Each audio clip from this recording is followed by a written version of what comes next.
Well, this weekend, we had 20,000 Mexicans protesting America in Mexico City.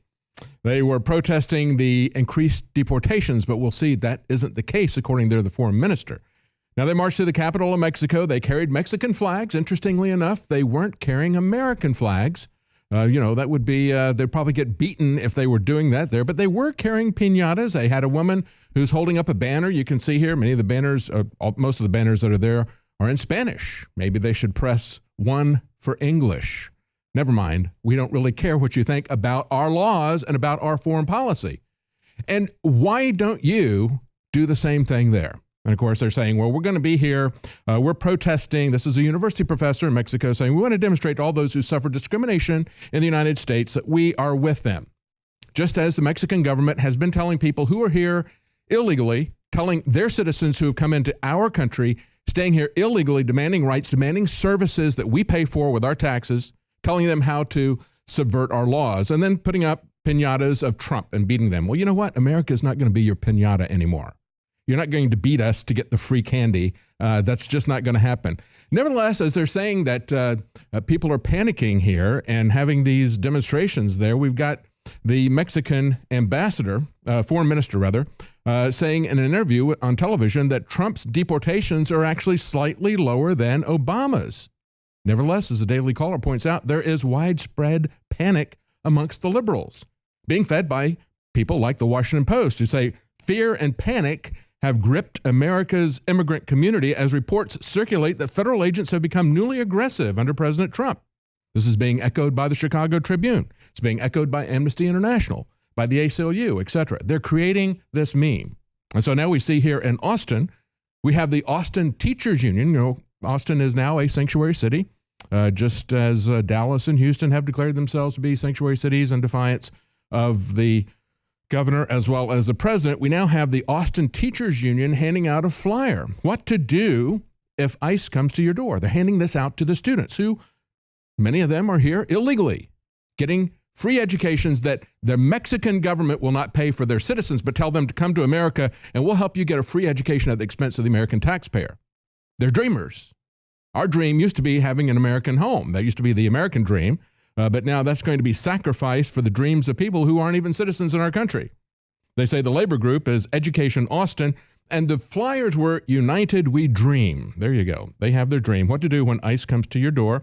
They say it's unclear how many teachers gave out the flyers or whether or not they were provided during school hours. We'll take a guess. Of course they were put out during school hours. They say federal law requires schools to educate students regardless of their immigration status. Hear that, Mr. President Trump? You need to change that law right now. And then they go on to say it's unclear how many undocumented students are in the Austin School District, but there are 30,000 English language learners and about 1,000 refugee children in the school system. And I got to tell you, living here in the Austin area, I'm seeing my property taxes go up like my insurance rates under Obamacare. And I'm not very happy about it. And you shouldn't put up with this either. Meanwhile, Donald Trump took a lot of flack for saying that they're bad hombres down in Mexico. Well, you know what? A lot of those bad hombres aren't just drug cartels. They're government workers, government police, the federales themselves. This is corruption that has been going on for over 100 years. We used to have Westerns about it all the time. But now we got Mexican cops sentenced for kidnapping and murdering ranchers and cowboys. These are two former cops that have been sentenced to 40 and 45 years in prison, respectively. They're convicted of kidnapping and murdering 3 cattlemen from one area in Mexico. The cowboys are moving about 300 head of cattle to the border. Court records don't reveal if they kidnapped them for ransom or why they did it.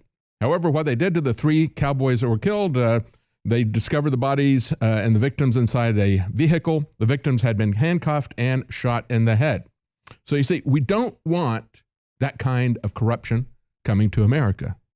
And we don't appreciate that kind of hypocrisy. Meanwhile, we see yet another bill that has been introduced about protesters blocking the road. And I have to say, we need to come up with a bumper sticker that says, I don't break for protesters. This all started back in North Dakota, and we'll tell you why it started.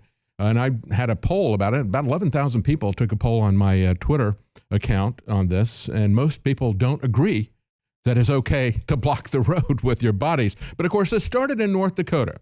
And here's the frustration that they had. Well, let me tell you about the new bill that just got introduced today. A bill is proposed in Tennessee that says people who happen to hit a protester blocking traffic will be immune from civil suits brought against them by that protester. Senator Bill Catron introduced the bill that protects motorists from civil lawsuits should they accidentally hit somebody. It doesn't protect you from a lawsuit if you do it intentionally. Of course, the protesters are there intentionally. They're creating a traffic hazard intentionally. And if you have to suddenly stop for these people, you get rear-ended, or maybe you have to swerve to get out of the road, or maybe you are attacked when you stop. What do you do at that point? And this is what he had to say. He said, just because, this is the local news saying this, just because they're starving for attention doesn't entitle them to try and get attention from people who are trying to go about their day. But of course, they're not just trying to get attention. They're not just delaying you. They're also endangering you. Here's an example of this. Of course, it was about a month ago, as I said, in North Dakota, we saw the first one of these bills. And it was because of frustration of the long, prolonged protests there in the Standing Rock area. They say, and at that time, there was a bill that was introduced that would protect drivers from legal consequences if they inadvertently, again, accidentally, hit, injure, or kill pedestrians who are obstructing traffic.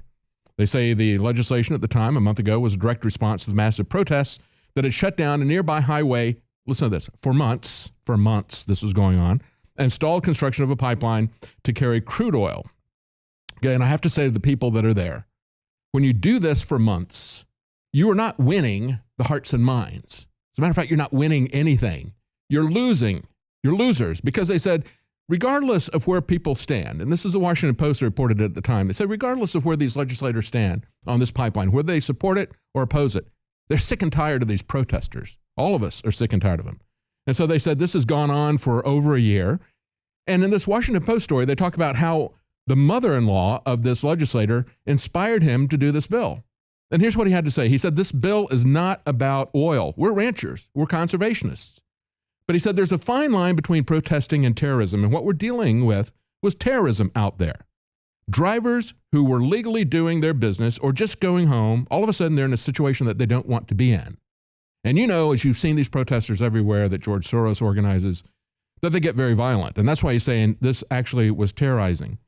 He said his 72-year-old mother-in-law was driving on Highway 1806 when suddenly she found herself swarmed by protesters, chanting, holding signs, and she told her legislator son-in-law they were jumping in front of her car. He stressed that he's not trying to legalize vehicular manslaughter in the state of North Dakota. He said drivers still have to do what they can to avoid protesters, but he said the First Amendment gives people the right of freedom to assemble peacefully, but it also gives people the right to ignore that protest. And, you know, you don't have, as we've said before, free speech means that you can't yell fire in a crowded theater. You can't endanger people with your free speech. It's about political speech. It's about trying to convince people. It's about expressing an opinion. But of course, we see these people don't have an opinion on anything except that everybody except them is a racist, or they're trying to destroy the world or whatever. I mean, they don't want to argue about anything. They just want to shut down speech. They want to interfere with people. And you cannot set the theater on fire. It's even worse than saying there's a fire in the theater. They're trying to set the theater on fire and then say that's protected under the First Amendment.